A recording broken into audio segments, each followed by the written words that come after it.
Hey, what's up, friends and family? So welcome back to another episode of Let's Talk Herbs. One of the things about me, if I get a little personal here, is I don't have any kids. My reptiles are my kids, my pets are my kids, right? I'm one of those. But a lot of my friends, I'm at that age where a lot of folks have kids, and people aren't so young anymore. It's starting in their 30s. So here we are, and it's not uncommon that a friend reaches out to me and asks, oh, I see you have such and such species. See you have that. Is that a good pet snake for my kid? And there's a lot of different ways I can answer that. Most of the time, I say yes, because I want people to have pet snakes, knowing full well that, listen, parents, I'm talking to you. A snake for your kid is really your snake, because until that kid is 18, you're ultimately responsible for it. So that's something you need to know up front. And I have some that I think are excellent snakes for kids, and I'll get into those. But one of my favorite snakes, in case you can't tell the answer, is the Brazilian Rainbow Boa. And my friends ask me, is that a good snake for children? And the short answer is it can be. Depends on how old of a kid we're talking about and what their experience with snakes is and what your commitment is willing to be too. That's a big part of it, right? Again, like I said, till that kid is 18, the snake is ultimately going to be your responsibility. So let's go over the pros and cons of the Brazilian Rainbow Boa as a pet snake for children. So this is Harvey. He is my male Brazilian Rainbow Boa. He's the first rainbow boa I've bought, actually, and he's doing really well. He's about 5 years old at this point. So he's going to keep growing his whole life, but he's not going to get a whole lot bigger than that. God.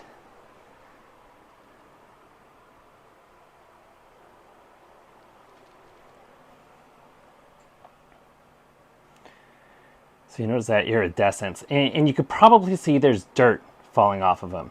And that is going to be one of the number one things that I'm going to be talking about with these snakes in terms of, probably in terms of cons, is the substrate.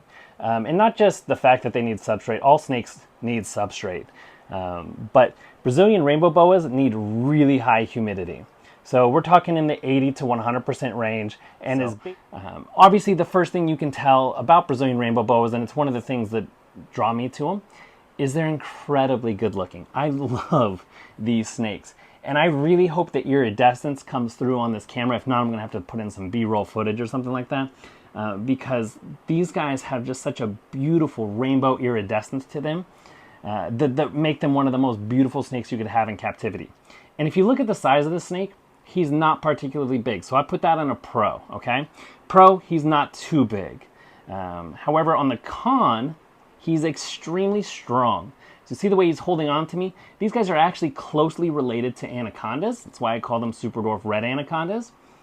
And he is incredibly strong. He's gripping very, very tightly, just to hold on. Now, he is not actually nervous. When he gets nervous, he grips extremely tight. He's actually gripping a little bit tighter just the longer he's out here. But you see those slow tongue flicks going up and down. He's thinking at the moment. He's realizing he's not in any danger, but he is kind of abruptly woken up from the middle of his sleep. They sleep all day. So that's another con. These are highly nocturnal animals, so you don't see them very often. If you can tell, I don't know if you can tell, my hands are dirty. There's substrate all over the floor. They need damp substrate, and they love to burrow inside of it too. So a lot of times when you pick them up, they can be a little bit dirty. Some of the good things about them is they are boas, and just like anacondas, they have a huge appetite, so they rarely miss food. If they're not feeding, it's a clear sign that your husbandry is not where it's supposed to be and needs to be corrected in your snake's enclosure. For the most part, these snakes eat anything you give them. Rats, mice, quail, chicks. I have one that eats reptilinks. I haven't tried it with him in a while. He has in the past, but he's also refused them. But they're incredibly easy to feed once they get confident. That's another thing too. As babies, they really are a shy snake. They're not like a lot of snakes that you could grab and desensitize. You could really stress them out. So you really have to limit your interactions with them. So that can be a con for small kids. But as I was saying with their grip, one of the issues that you can have if you're not careful is they can grab your fingers and bend them in an uncomfortable position or worse, spraying them, especially small children. When I've had Harvey around my fingers before, they've certainly turned purple, crossed over each other when he's gripping, and been in some situations that I thought could end up becoming quite painful. Thankfully, they never did. An adult male is strong enough to resist a rainbow boa squeeze. They could also get around both arms. When he gets this tight grip around both arms, he can get you tangled up. If he gets around your neck, just simply this constriction alone right here will make you black out. So don't keep Brazilian rainbow boas around your neck. But that tight squeeze might be a little bit too tight and unsafe for your smaller children. So I think once you're in the 11, 12, 13 range and starting to grow up a little bit, that's when you can handle a strength of this strength, a snake of this strength. Just check him out here a little.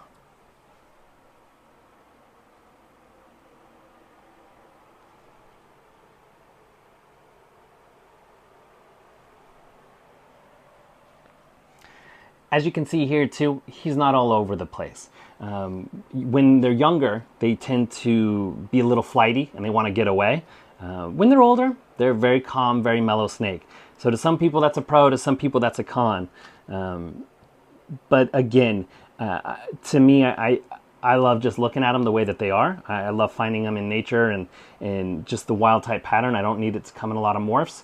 But these do come. They come in albino, they come in a hypo, a number of different striping and pattern morphs too, some of which are really impressive. And so you could play that sort of genetics game with them as well. But honestly, many people think that this is one of the most beautiful reptiles on the planet. I like to always caveat it. I would say it's probably one of the most beautiful non-venomous reptiles, just because there's some beautiful venomous snakes that I think take the cake. But I can't disagree with people that think that this is one of the most gorgeous reptiles on the planet, because I'm one of them. Again, the biggest issue with a snake like this is the requirement for humidity. If you don't have that proper humidity, you could kill the rainbow boa. And it's not the same for all the snakes I keep. There's a few more that are a lot more resistant and resilient that I'll get into.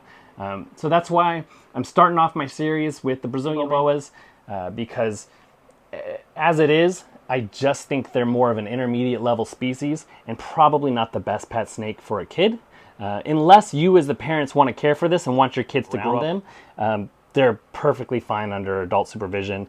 As you can see here, not super defensive or aggressive at all, and generally mild-mannered. So if this is a snake you're interested in as a parent, by all means. Kids will love these animals.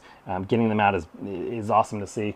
I'll take them to my niece and nephew, had them and that sort of thing, and they just get a kick out of it. So something worth considering. Hope this helps you make a better decision for the best pet snake for your kids.